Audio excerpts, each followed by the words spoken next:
So today we're going to be looking at graphing functions. So this should be a little bit of a review. It shouldn't be something too crazy. And the essential question we're looking at is, how do you graph functions? So there's some really cool steps. Number one, you determine the inputs, which is the x values. Step two is use the function to find the outputs, which is the y values. Then you plot the points, the input and the output. So you're plotting those x and y values. And then finally, you're going to connect the dots. So let's go ahead and begin by creating an input-output table. And this is what you're going to need to do for every single one of these functions. So I'm just going to create a little t-chart. And I'm going to put it over here because I just got a little bit more room over here than I got on the other side. Okay.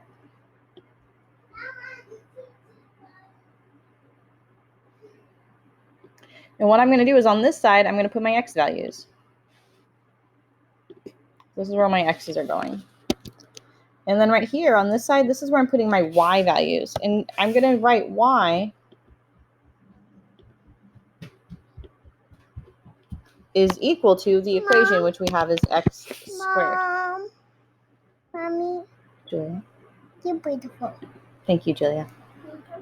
All right, so some good input values to go with in general are -2, -1, 0, 1, 2. And the reason why I choose these values is just because it's going to give me a good idea, a nice little picture of what this graph looks like about the origin. So from left to right, what does it actually look like?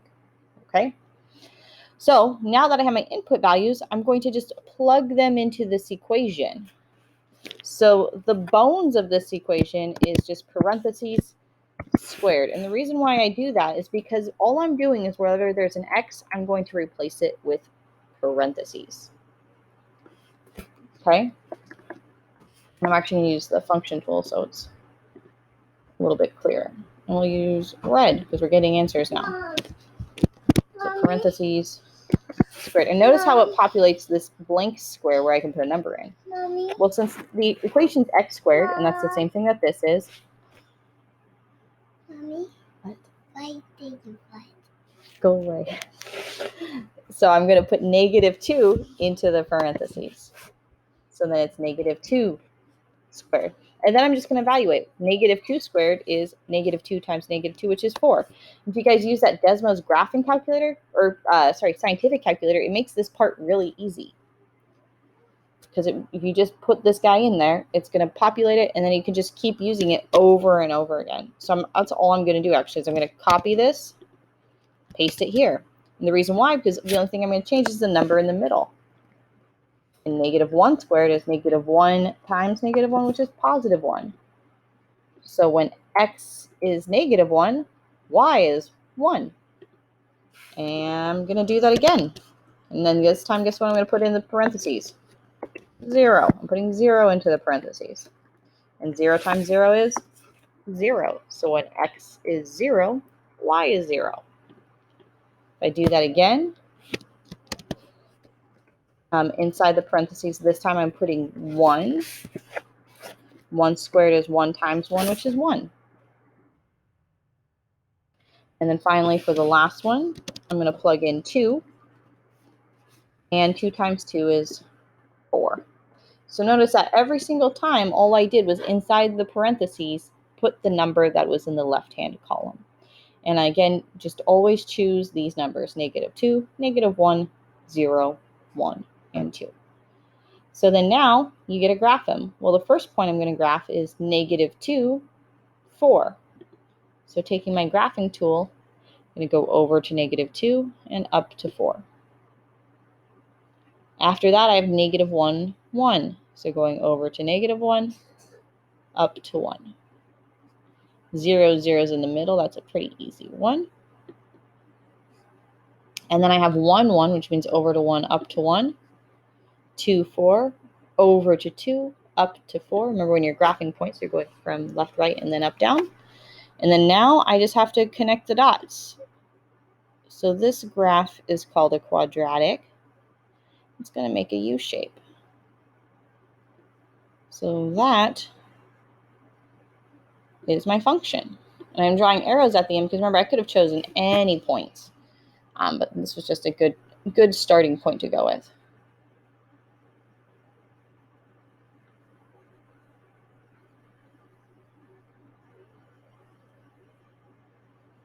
Okay.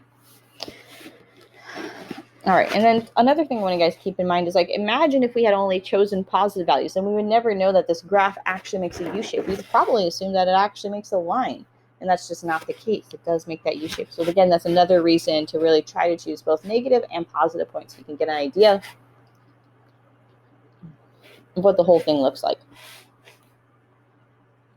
So again, let's do another t-chart. This time we're looking at 3x minus 5. Use my line tool again. And this time I'm going to put my t-chart right here. And I'm actually just going to go put x right here. And this time I'm told that f of x equals 3 minus 5.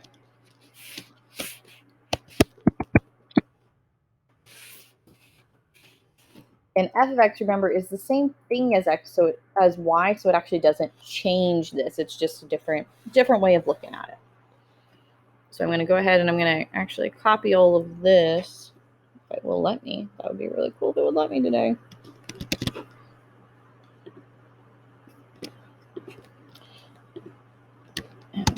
Yeah, that's what I'm talking about. I'm choosing the same values. Because remember, we just want to choose the same values every time.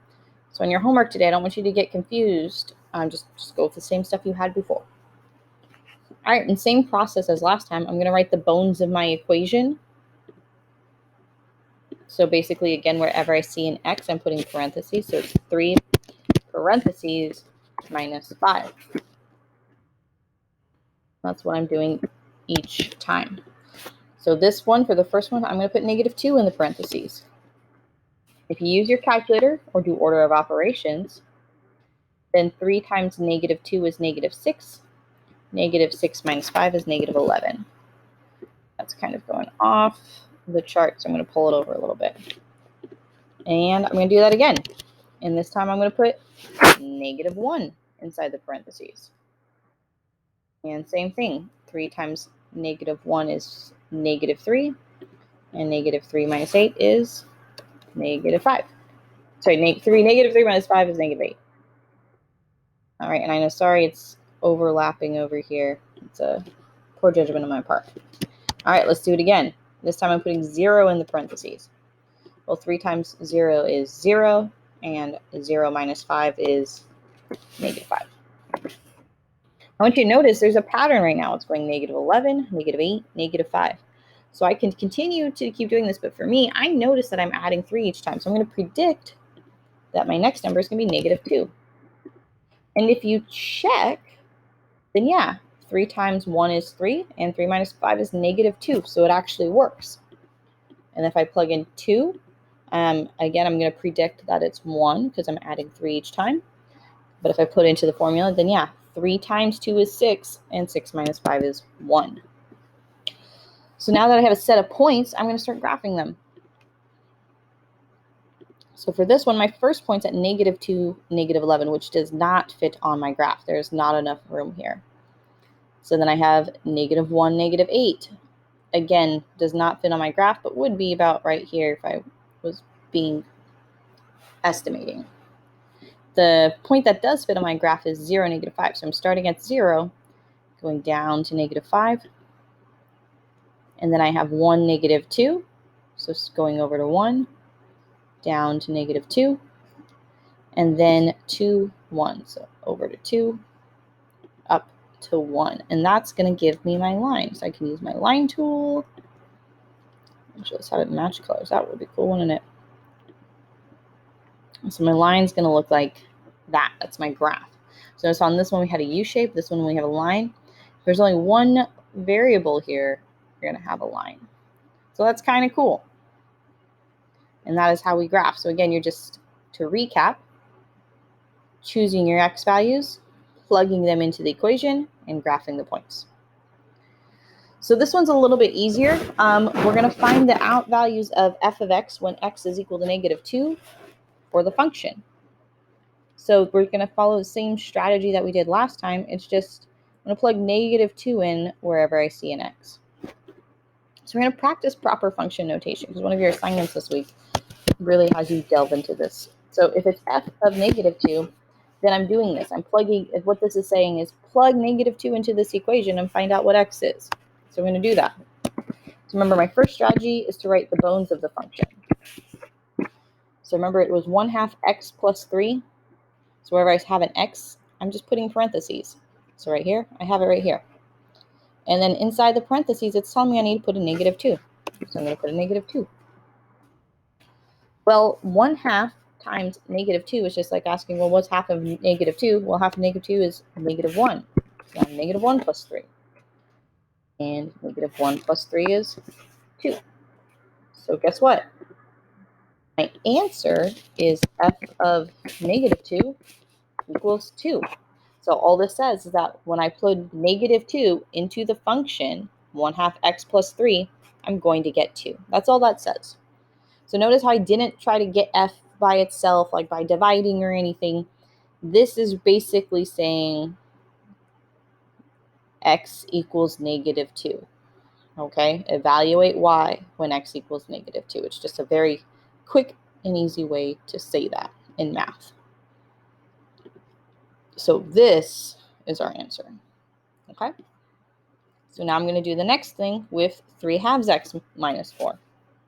So again, we're still evaluating for -2.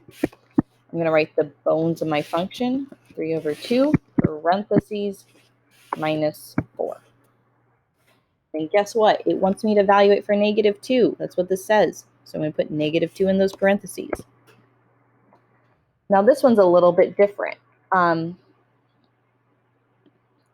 When I am doing this type of problem,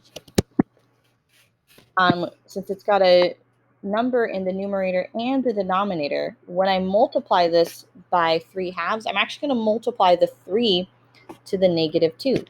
So what that's going to look like is 3 times -2 over 2 minus 4. And now I'm going to just simplify that. Well, doing order of operations, 3 times -2 is -6 over 2 minus 4. Remember, -6 over 2 is a fraction, but that just means it's dividing. So -6 divided by 2 is -3 minus 4. -3 minus 4 is -7. So even though this was a fraction, it actually wasn't that much harder. All I had to do was multiply the numerator by the whole number and then divide. So not the end of the world. Okay, and so that's going to lead me to my answer. Remember, using function notation, f of -2 is going to equal -7. I did all this math and I found that it was -7. So that's going to be my answer. So not too shabby.